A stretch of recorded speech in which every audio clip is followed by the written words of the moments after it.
Good morning, Instagram Live. It's Karen. How are you? A little bit bright and early this morning. I broke out my car phone holder and I'm in the car. I really like doing this in the car.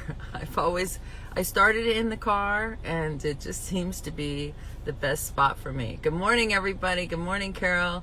Everybody's up bright and early. I thought this morning I would go ahead and do Courage to Change and let's see. Let's try this. I'm going to see if Carol can come on my video this morning. Whoops, it's flipping me around. Hold on, Carol. I don't know if I'm in the best spot. See what happens here.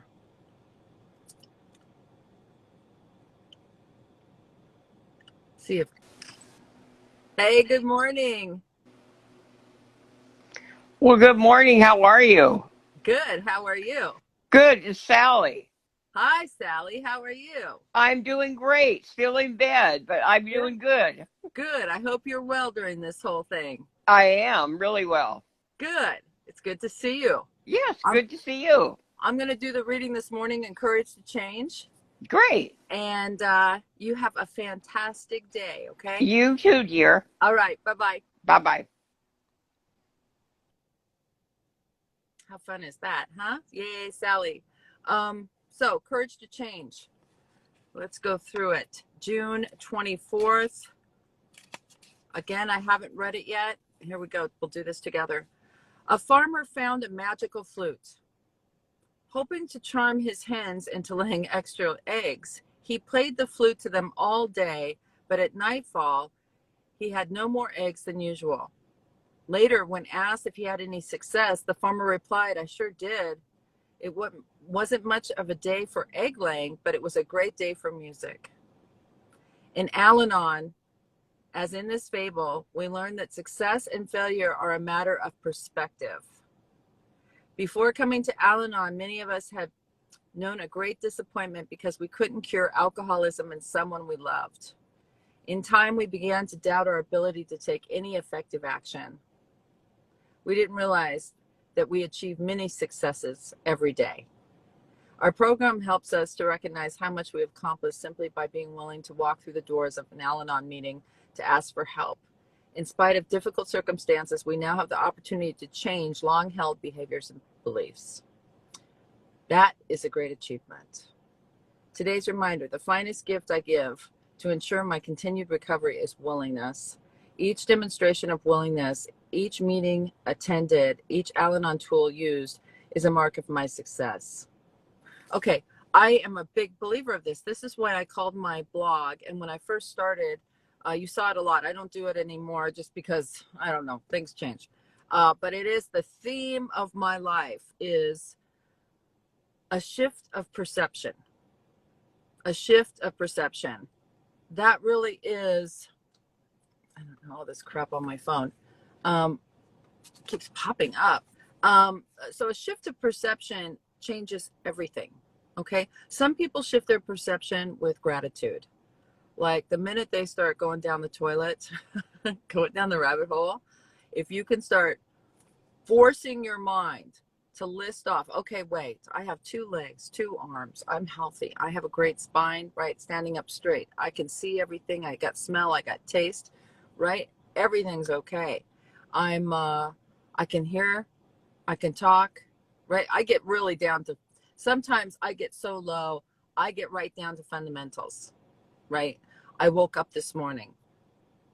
Not only did I wake up, I woke up in a bed. If you've ever been homeless or really hit your bottom, you will know it is not that hard to become very grateful for everything. I'm not starving, right? I'm fine. Got food in my stomach still from last night. I woke up in a bed. Hot water for showers. Haven't showered yet, but you get the point. I got this book. I'm in a car. Is it my car? No. But how grateful am I for that, right? That my car got totaled. They paid off my loan. My credit score went up. And I'm driving this little Cadillac SUV, right? that I don't make payments on. It's not mine, right? I'm not paying insurance on it. God provided this vehicle for me to drive, right, through the kindness of someone else.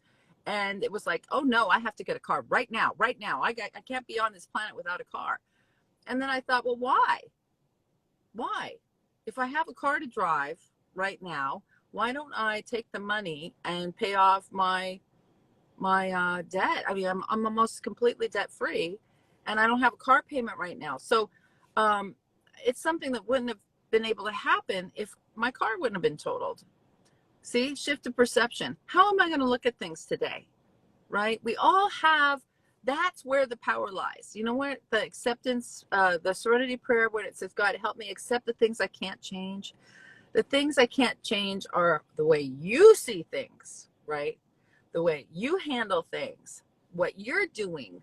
I can't change that. I can't change what the government's doing. I can't change what the city's doing. I can't change what my neighbor's doing. I can't. I am powerless. I'm powerless over those things. What I do have the ability to change is my outlook. The way I look at, I can't even change the things like my car getting totaled. Powerless. But how am I going to look at that? That wasn't an example I was going to use.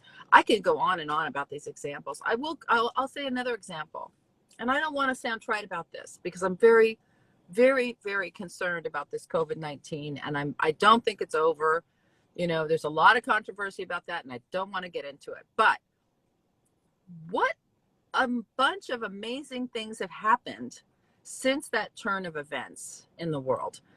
There's a lot of scary, horrible lives lost, bad stuff that's happened, jobs lost, everything. However, if you can look at the other things in that, so you're not so scared, right? So you don't get so traumatized by what's happening. Families started getting closer. People stayed home. People cleaned out their houses and got rid of clutter. People started exercising and biking, and people started doing things they'd never done before, things they'd never had time. People started cooking. People started crocheting and knitting, and you know, there was a lot of things that happened in this world when that happened that were bad and that were good. So what are you going to look at today? How are you going to look at things?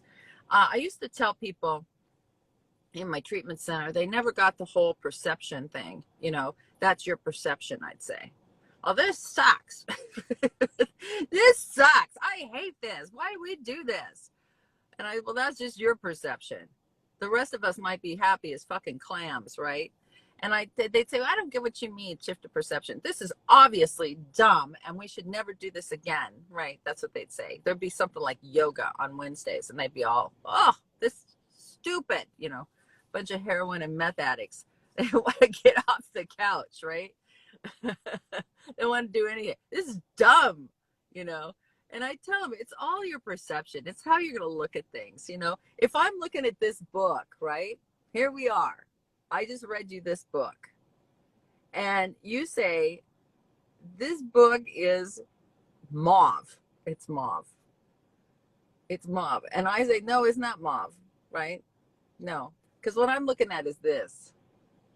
I tell you, hey, it's covered with little teeny words, and I can see the date. The date's on here.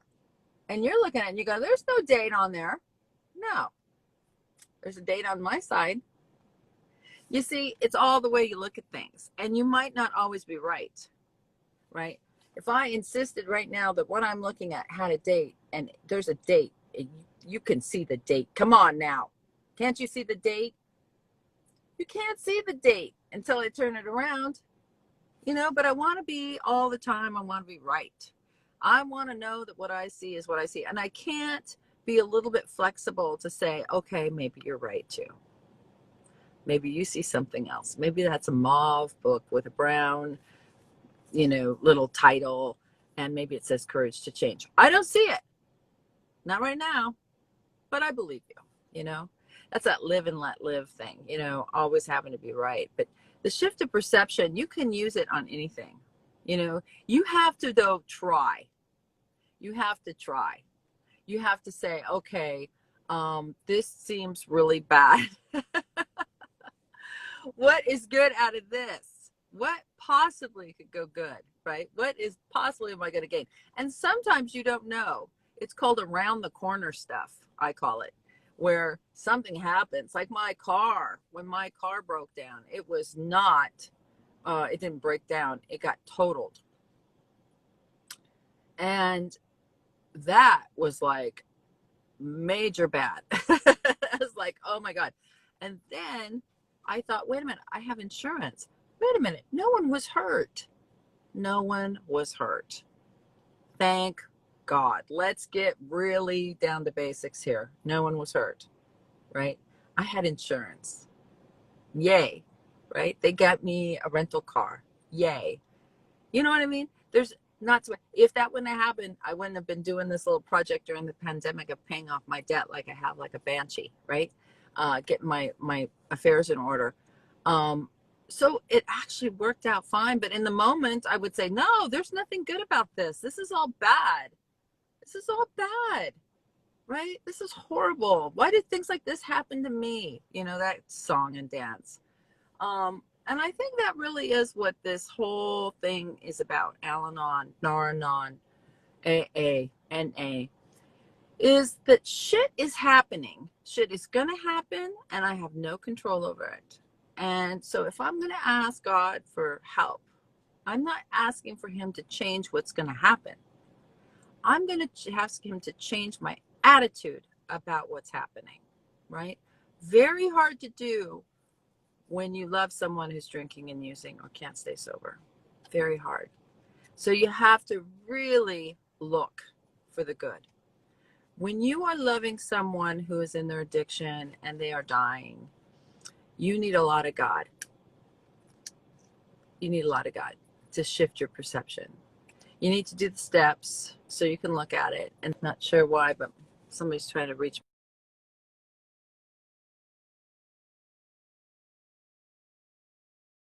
me on WhatsApp. I don't know why.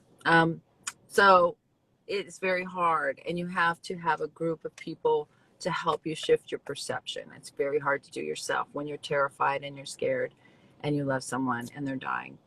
So you want to ask God for some help. Direct my thinking. See, don't change what's happening. Direct my thinking. That is the prayer.